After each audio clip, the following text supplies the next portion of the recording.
Congratulations on your win. How are you feeling? Hey, I'm feeling great, man. Everything didn't go as I planned, but I wanted to get the finish, but I still feel great. Still got the job done, so I'm super excited. So how did you think it was going to go if you thought it didn't go as planned? In my head, this is always my game plan when I go in there looking for the finish, no matter what. But my dude had a super tough chin.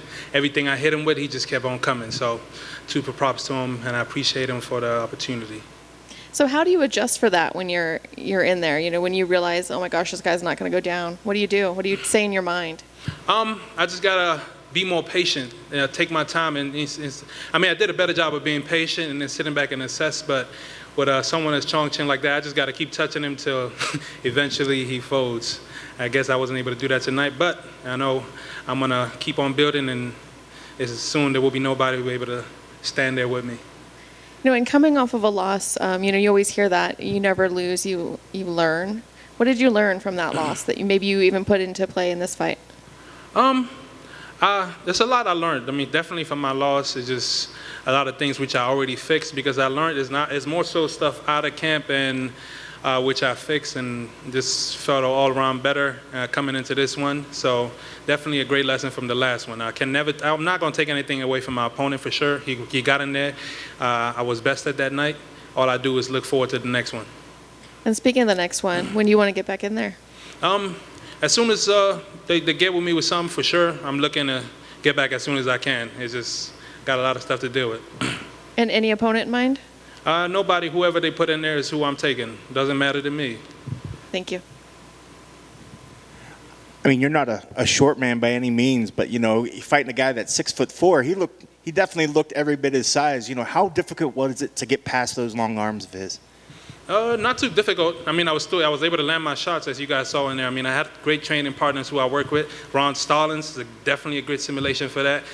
Dude is a whole lot faster, a whole lot more technical, and working with people like that, it gets me prepared for any type of situation.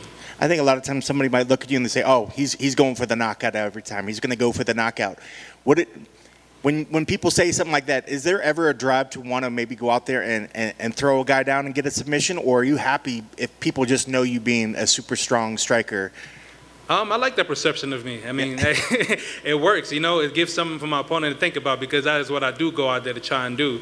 Even if it does go to the ground, like you guys saw out there, my ground game is out there. I have a pretty good ground game as well if I want to get to it. But it doesn't change my perception because people think I'm a knockout artist. I like that.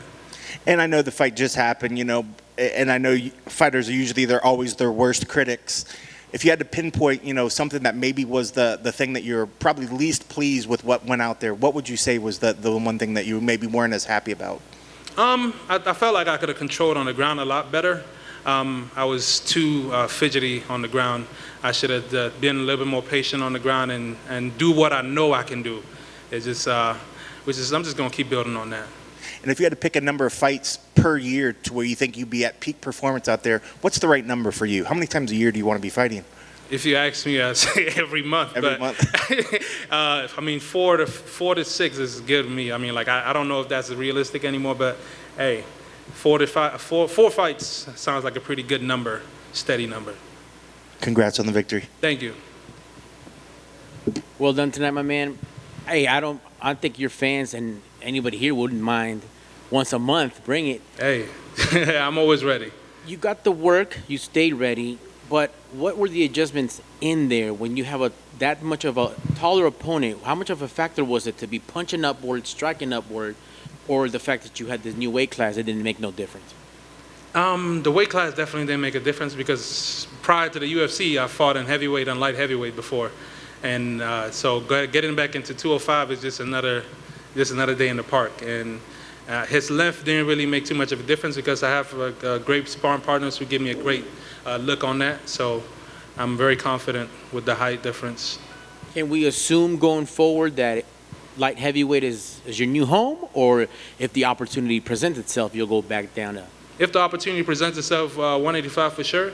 But right now, 205 is a home. It's like I gotta make sure whatever weight class I fight in, I'm super ready for it. The 205 right now is where I'm at. Sounds good. And lastly, what can you take apart from this? You mentioned, and I'll piggyback off of that, being your worst critic. what did he do right that you were like, man, I need to definitely go Monday morning, knock out these drills because he caught me on this? Things that, I mean, he did a pretty good job of, trying to stay long, which is a lot of stuff which we focus on. I mean, trying to stay on the outside, and then I was just working more on my movement. I think that's the best thing that he kind of did. And then also kind of giving me the feints, some of the feints he did kind of sold me a little bit, but after a while I got used to it. Right on, man. You got to do that Mike Tyson peekaboo. Yes, sir. Body boom. Good luck, and thank you, sir. Good job tonight. Thank you.